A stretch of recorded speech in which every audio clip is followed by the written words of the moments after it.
अगर आपको ये वीडियो अच्छी लगे तो अपना फीडबैक कमेंट्स में अवश्य दें। इस वीडियो को लाइक करना ना भूलें और अगर आपने इस चैनल को अब तक सब्सक्राइब नहीं किया है तो अभी कर दें ताकि आने वाले एपिसोड्स आपसे मिस ना हो। और अगर आपके कोई सुझाव हो तो वो भी आप मुझे इंस्टाग्राम पर डीएम कर सकते हैं ताकि मैं अपने आने वाले वीडियोज में सुधार कर सकूं और आपके लिए बेहतर से बेहतर कंटेंट ला सकूं।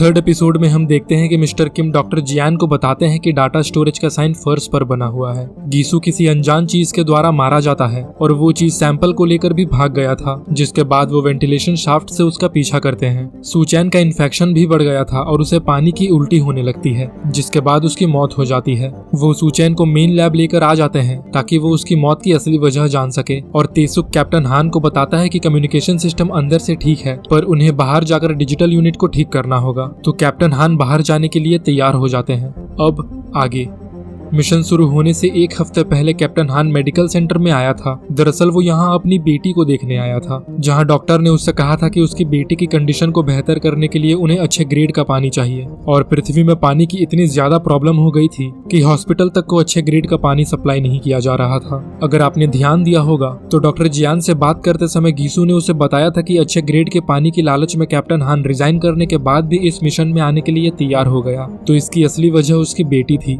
उसे अच्छे ग्रेड का पानी अपने लिए नहीं बल्कि अपनी डिसेबल बेटी के लिए चाहिए थी ताकि वो जल्द से जल्द ठीक हो सके।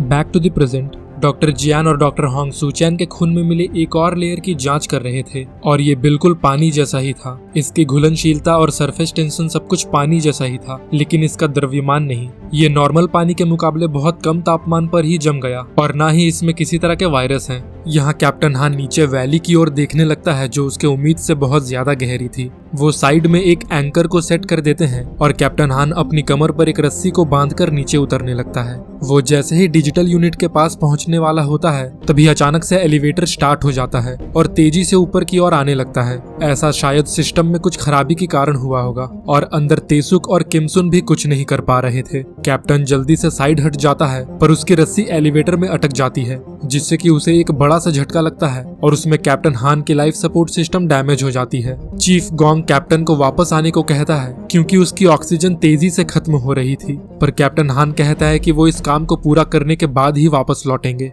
वो मैनेज करके डिजिटल यूनिट के पास पहुंच जाता है, जिसके बाद तेसुक उन्हें गाइड करता है कि आगे उन्हें क्या करना है। तेसुक मेन कंप्यूटर से सिस्टम को रिबूट करने लगता है और कैप्टन हान डिजिटल यूनिट में पैनल को बदल देता है और वो जैसे ही स्टेशन की ओर लौट रहा होता है उसकी सारी ऑक्सीजन खत्म हो जाती है और वो वहीं बेहोश हो जाता है। पर चीफ गोंग उसे किसी तरह स्टेशन के अंदर ले आता है। जब कैप्टन हान को होश आता है तो वो अपने बैच की ओर देखने लगता है जिसमें उसकी बेटी ने स्टिकर लगा दिया था। चीफ गोंग उन्हें मेडिकल चेकअप करवा लेने की सलाह देता है पर कैप्टन हान कहते हैं कि वो ठीक है। लैब में डॉक्टर जियान समझ नहीं पा रही थी कि ये असल में है क्या, क्योंकि ये पृथ्वी के पानी से बिल्कुल अलग था, लेकिन था तो ये पानी ही। और उन लाशों को भी देखकर ऐसा लग रहा था कि वो सभी डूबकर मरे हों।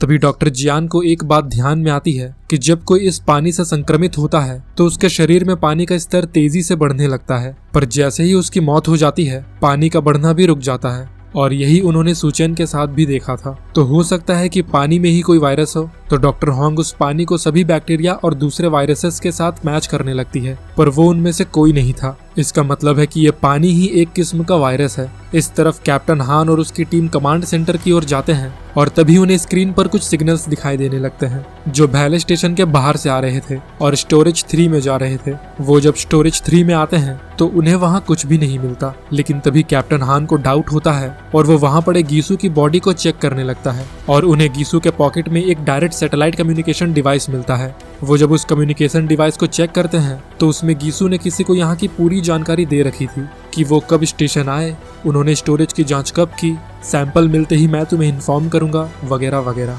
अब ये बात तो साफ थी कि गीसू एक जासूस था जो किसी दूसरे देश या ऑर्गेनाइजेशन के लिए काम करता था। इस डिवाइस से वो पृथ्वी से डायरेक्ट कम्युनिकेट कर सकते थे। तो वो सभी तुरंत कमांड सेंटर लौट आते हैं और तेसुक उस डिवाइस को मेन कंप्यूटर से कनेक्ट कर देता है, जिसके बाद कैप्टन हान डायरेक्टर 6 से अकेले में बात करने लगते हैं। कैप्टन हान उन्हें यहाँ की करंट सिचुएशन के बारे में बताता है और लेवल 1 का एक्सेस भी मांगता है ताकि वो स्टेशन के बाकी के हिस्सों में भी जाकर उस घुसपैठ घुसपैठियों को पकड़ सके और उससे वो सैंपल ले सके।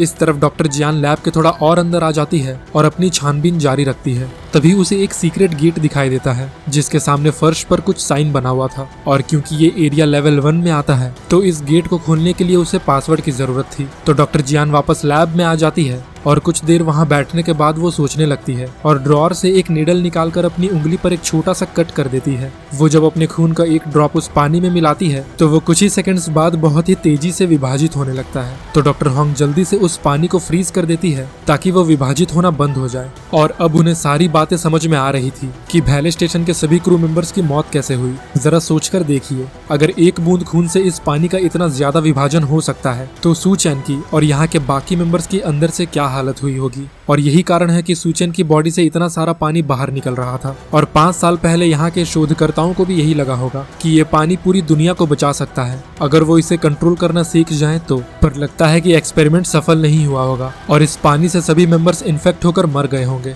यहाँ कमांड सेंटर में डायरेक्टर 6 ने उन्हें लेवल 1 का एक्सेस दे दिया था जिसे वो सभी अपने हैंड डिवाइस में इंस्टॉल कर लेते हैं। और वो सभी उस घुसपैठिए को पकड़ने के लिए जा ही रहे थे कि तभी वहाँ डॉक्टर जियान आ जाती है और सीधा कैप्टन हान से ये पूछती है कि क्या वो ये बात पहले से जानते थे कि यहाँ वो जो सैंपल लेने के लिए आए हैं उसमें ऐसा पानी है जो विभाजित होता है। जिसके बाद हम एक फ्लैशबैक में देखते हैं कि मिस्टर किम ने कैप्टन हान को ये बात बताई थी कि उन्हें चांद पर पानी मिला है जिसे डॉक्टर सॉन्ग वोंग ने लूनर वाटर का नाम दिया है। पर उन्होंने कैप्टन हान को ये बात नहीं बताई थी कि लूनर वाटर ब्लड के साथ मिलने के बाद विभाजित होने लगता है। ये बात जानने के बाद सभी लोग बहुत ज्यादा घबरा जाते हैं और डॉक्टर जियान कैप्टन हान को प्राइवेट में ले जाकर बताती है कि मेन लैब के अंदर एक डाटा स्टोरेज है जहां उन्हें सारे सवालों का जवाब मिल सकता है, पर वहां जाने के लिए उन्हें लेवल 1 का एक्सेस चाहिए। लेकिन कैप्टन हान कहता है कि वो उसे वहां अकेले जाने नहीं दे सकता। तो अब कैप्टन हान भी डॉक्टर जियान के साथ डाटा स्टोरेज में जा रहे थे। वो दोनों जब लैब के अंदर उस गेट के सामने आते हैं तो कैप्टन हान अपना और डॉक्टर जियान का बॉडी कैमरा निकाल देता है।